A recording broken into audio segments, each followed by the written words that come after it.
Tony D and Little Joan, and this is a screenwriter's take on Am I Racist? The review of the movie pseudo-documentary comedy thing from Matt Walsh. Smash like and subscribe. Thank you for smash liking and subscribing. Check out my books. The links are in the description. Comedy Horror in South Jersey. It's the Pineys. Books 1 through 15 available at Amazon.com. Don't forget, Kindle Unlimited is free. Don't forget tonight, the live stream in just a few hours at 7, where we do it live. So if you want to argue with me on some points on my review, feel free. So let's get into it. Matt Walsh did the previous documentary, comedy documentary, I would call it, What is a Woman? So here he tries something very similar, only this time he's going after the, I would call them the race grifters. These are people who teach DEI classes and tell everybody that they're racist and they'll always be racist. And you're going to need more classes to figure out just how racist you are. And actually, it does more harm than good. The interesting thing about it is he really tries hard to stick with the premise in that he becomes one of these instructors and then tries to show you the hypocrisy of the instruction. So there's not a tremendous amount of, like, he doesn't take the comedy the next level, I would say, would be my only critique of it. If I was writing comedy for him on this show, I would have taken it up a couple of more notches, especially at the end of some of these sequences where he kind of lets it roll out naturally and doesn't add to the chaos that he creates, except in maybe one scene, which is the funniest scene in the movie. I really wish he had stepped on the gas in a couple of points and really hammered it home, but the most striking thing about the movie is just the fact that all these people were in the movie and were paid to be in it.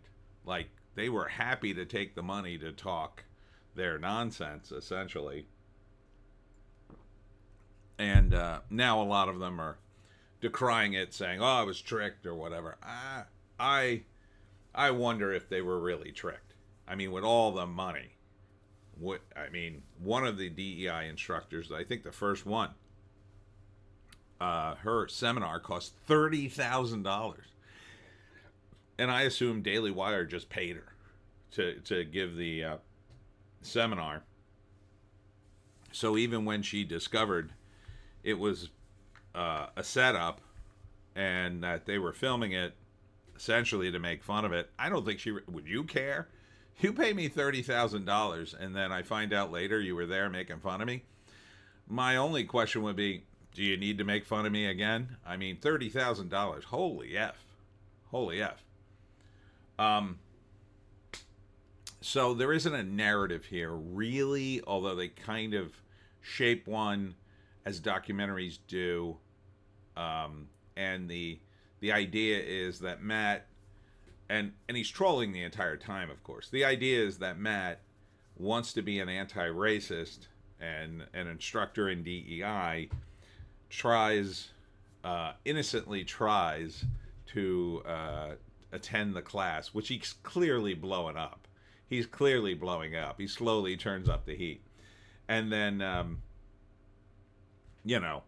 he then goes on a journey where he pretends that he's going to become an anti-racist instructor.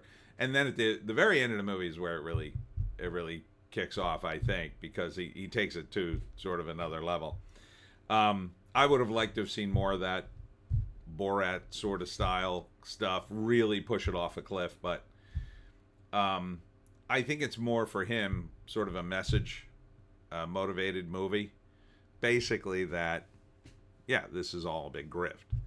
And so the first act is him failing to become anti-racist and then changing up his look in order to gain this knowledge, and he does. The second act is him trying to further his credentials by meeting all these people throughout this community, I'll say, including Robin DiAngelo, writer of White Fragility, which is an amazing scene.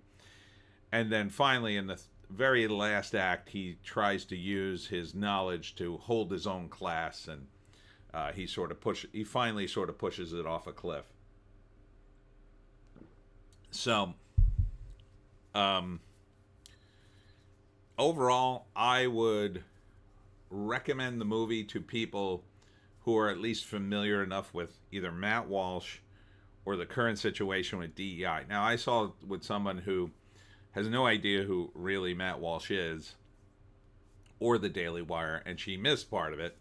But overall, she said, it was okay, because she related to, I think, the classes, and because she's in corporate America and had to take a bunch of classes. But overall, I don't think it resonated with her. I didn't get the sense that it really resonated with her that hard, but a little bit, yeah. I would recommend the movie. I mean, but I liked it. I'm biased towards the movie. I kind of like Matt. I watch his videos all the time. So to me, it was hilarious because I knew he was trolling the whole time. So it's like watching someone who, let's say, I don't know, makes fun of football players, dress up as the mascot of a football team, and then secretly infiltrate the football team and pretend to be super enthusiastic about it, even though we all know he hates football. Like, it was kind of like that. The best part, too, was this section here where he trolls a bunch of local affiliates, and they're just more than willing to have him on as fake Matt Walsh to do his crazy DEI seminar. And one of the affiliates, at least one, was Fox, so that was a bit shocking. So yeah, I'd recommend it. All right. I hope that wasn't too much of a spoiler. I don't really think it was, but let's get into spoilers.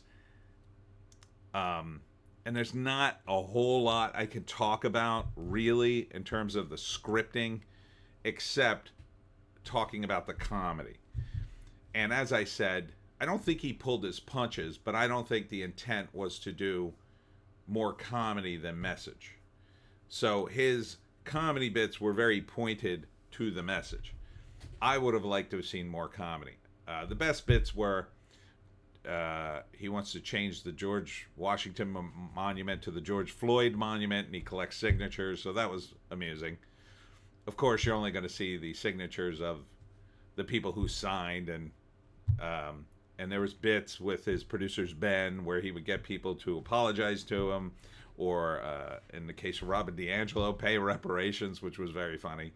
The dinner was very funny with Matt as the waiter, and then eventually blowing that up. The first scene where he blows up the seminar, which I'm pretty sure Daily Wire paid for, which is the only way I think they could have gotten the cameras in there and had everything ready. But, he slowly turns up the heat until these people either finally they question, who is this guy, and look him up online. And then eventually they kick him out of the seminar. Again, I would have liked to see more of him going on these various media organizations, and just the process of how they just, fast-tracked him right on the TV. I've tried to get on these TV shows, and I can't get on with my books. And I write about the Jersey Devil, a 289-year-old folktale that everybody in this area knows about. But I couldn't get arrested on Halloween to talk about it on one of these shows. It's nearly impossible. Oh, but a guy talking about DEI for the umpteenth time in a stupid class, yeah, he gets fast-tracked right onto these things as a fake person. And he did this all over the country. Kudos to you, man. But the best bit in the movie is towards the end where he teaches the class, and this is where he finally pushes off a cliff, where he brings in his racist Uncle Frank, and then retells the racist joke he did, which I burst out laughing at the theater because it's just so ridiculous. Because Matt is trolling his audience. I wish he had told a few more of those jokes. I mean, it wasn't that racist. It was kind of racist, but it would have been funny to see how many racist jokes he could have told before people in the class finally got up and walked out. But he only told one, and then the one Latino woman was pissed off. And then he invites them to yell at his Uncle Frank, who's in a wheelchair and looks completely immobile and half asleep. And she goes, F you. And then another woman goes, F you. And it's just funny to watch him see how far he can push it. I wish he had pushed it a little further in that scene, but most of the other scenes, I wanted to see him push it even further. He was improvising it, I think, a lot of it, but I wanted to see him take it another step, you know. Like, I wanted to see him try to encourage some of the people he talked to see if they would go so far as to encourage segregation, because that's one of the things that people in DEI and CRT, critical race theory, seem to get caught up in.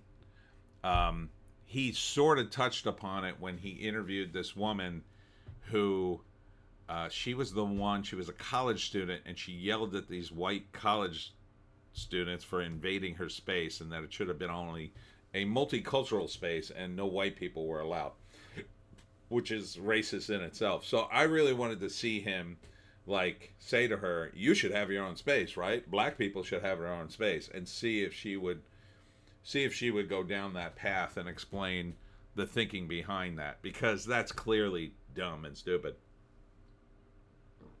to me. They also had the woman whose kids went to Sesame Place, and then the big controversy was that the mascot high-fived somebody, skipped over her kids, and then paid attention to somebody else, and they looked disappointed. But, like, again, like, you're in a mascot costume, and you can't see where the person can see out of the costume. They usually can see out of the mouth a lot of times, but, you know, it's hard to see in those things. And she had really little kids, so it's possible the mascot didn't know, or tried to sort of did like a half wave, but it came off as, get away from me. But she was the highest paid of all the guests, and she took $50,000 to come on and talk about it. I think it was her that got $50,000. So that was very interesting to me. And that was the biggest thing of all the prices. Every one of these people took money to be in it. And there's kind of nothing they could do, because I'm sure they signed a bunch of releases to be in the movie. They just thought they were going to be in they assumed they were going to be in a different kind of movie.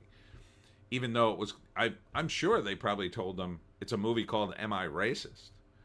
Because that would have sounded like a movie that they would be in too, right? So, but overall, I think it was very successful in his troll.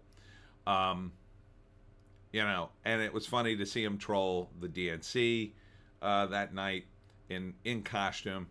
I would have liked to see him just troll a little harder. I don't know who else. The only other person he didn't interview, which would have been amazing if he could have gotten it, was Ibram X. Kendi. But he obviously couldn't get that if he's not in the movie. That would have been incredible if he had gotten him too. But Robin DiAngelo looks like an idiot in this. And that's, to me, that's worth the price of admission. Because, again, it all goes back to what comedy is. Comedy is essentially the emperor has no clothes. And really, when you're talking about DEI and all this racist training and whatnot, you know, it is the new emperor, and it has no clothes, and we need to call that out. It's the hypocrisy. You know, you're always trying to undo the hypocrisy when you're doing comedy. You're always trying to point at it and say, see how insane this is? Either by satire, by going along with it and pushing it off a cliff, or by just pointing it out and saying, see how stupid this is? And that's really what's missing from comedy on the left these days. Comedy has become politicized. This is what's missing from, I think, The Daily Show, Saturday Night Live, late night TV, you name it. If it's on network TV, it's got a huge gaping hole where they should be making fun of Biden, who's a million effing years old. Now they're kind of making fun of him, but now he doesn't matter. And they should absolutely have done that when it mattered. Back in the day when Stephen Colbert was making fun of Bush, I applauded him when he went to the White House Press Club dinner and he excoriated Bush. I mean, absolutely reamed him in front of all the press corps to the point at which Bush looked a little uncomfortable. But now, to me, he's the complete opposite. Sure, he'll do that to a Republican, but he won't do that to a Democrat, and he should. He should do the same exact thing. If comedians had done that to Obama, he would have been a better president. And comedy would be better for it. Instead, time and time again, comedians have sold out their comedy in order to further a political agenda. And you people ought to be ashamed of yourselves. You're already comedians. You should be ashamed enough. But to not be funny is the biggest crime in comedy. Matt is not a comedian. He's not. I mean, he's funny, but he's not a comedian. He's not a professional stand-up guy or anything. But he's funnier than all those guys now. He just slipped up to everybody on the Daily Wire now is doing the comedy. And Lady Ballers was really good. I thought that was the funniest thing they did. And What is a Woman would be second, and this would be third. That's how I rank their current comedy hits. But Hollywood's doing none of this. None of this. And it should be everywhere. Instead, they're sitting around all day trying to think up a new reason of why they should panic everybody about Donald Trump. And it's a disgrace to comedy. So, bravo to Matt Walsh for hitting the target, because this is the target right now. These women, and I don't mean these two on the screen, but the women in general in this movie are the problem. A lot of times it's women. Some of the guys get into it, but mostly it's women caught up in this. And 40 years ago, these same sort of women were the religious prudes on the right. They were the same women. These were women going on and on about rap lyrics. And they were going on and on about sexism and whatever. And things against the church. Now, they're all about this. They're all about reading White Fragility. Oh, and they're oh so smart because they read it, everybody. That's the smugness of these people. And part of the thing that hurts the movie is these women. The women actually hurt the movie because it's so annoying to hear them talk. They're so self-assured and so smug. You just want to see Matt say, you're an effing idiot. Like, you want to see these women get their comeuppance, and you kind of can't, unfortunately. And I don't mean anything violent or anything like that, but you want to see them completely humiliated. Like, during the dinner scene, I really wanted to see Matt come out and say, hey, I'm Matt Walsh, you dumb effers. You know, we paid you to be here, and look how stupid you are. Like, just something like that, and confront them. But, yeah, it probably just would have been uncomfortable and stupid, and they probably would have complained. But he was going for something much more organic, and I respect that. I totally respect it. But yeah, I don't know what else you could have done other than done some Borat-style thing. I think for the dinner with the women, about the only thing else you probably could have done is maybe you could have sent in some actors who were black and have them insist on sitting in with the dinner, and then, you know, eating all the food and like putting their arms around the women and really being like, hey, how you doing? Like, and just see how the women would react. But it probably would have been too much. There probably would have been some lawsuits because, again, these are real people. I don't know what else you could have done. Or maybe you could have had two actors come in who were black guys, and you know, maybe they're pretend to be part of the staff, and then they just get into a really big fight, and the women just clear out of the room because they're crazy scared, or after lauding them, right? Like after lauding them as being amazing because they're black, and then just have them be like the worst horrible people ever, and see how long the women will keep telling them they're great even though they're saying and doing horrible things. I don't know, something like that. But the reaction I'm getting in the comments section is freaking hilarious, because they have such a visceral reaction to Matt specifically. Like, oh, this guy's clearly a racist. Oh, he's clearly a racist. And like, that is absolutely not true. In fact, I thought he was way too soft on these people. So you people in the comments who are like, oh, Matt Walsh, how can you even talk about him? It's just freaking hilarious to see your comments, because they're so off the mark. And you are, let me address those people for a minute. You and the people in these sorts of movies are the same people who in the 70s, we used to see these movies about segregation, because segregation had ended 10 years prior. So they would do these documentaries on segregation. And you would see this black and white footage of people who were against ending segregation, and they were racist white people in the South, and they'd just be like, we don't want these people going to our schools. And you people are those people. You're exactly those people. You just don't think you are. It's amazing to watch, because you're so stuck in your mode of thinking. And it's really wild to see. It's really wild to be alive this long and see the wheel turn. Initially you had these people down south who were super, super hardcore racists back in the 60s. And now the wheel is turned, and now it's people in cities, right? It's gone from like country to urban racism. It's bizarre, man. It's bizarre. Anyhow, nice on Daily Wire for, again, producing another comedy. They may be the home of comedy someday. At the rate they're going, maybe they will. Hey, guys, read the Pineys. Anyhow, that's it for me, Tony D, and Little Joan. We'll see you at 7 o'clock for the live stream, where we do it live. Da!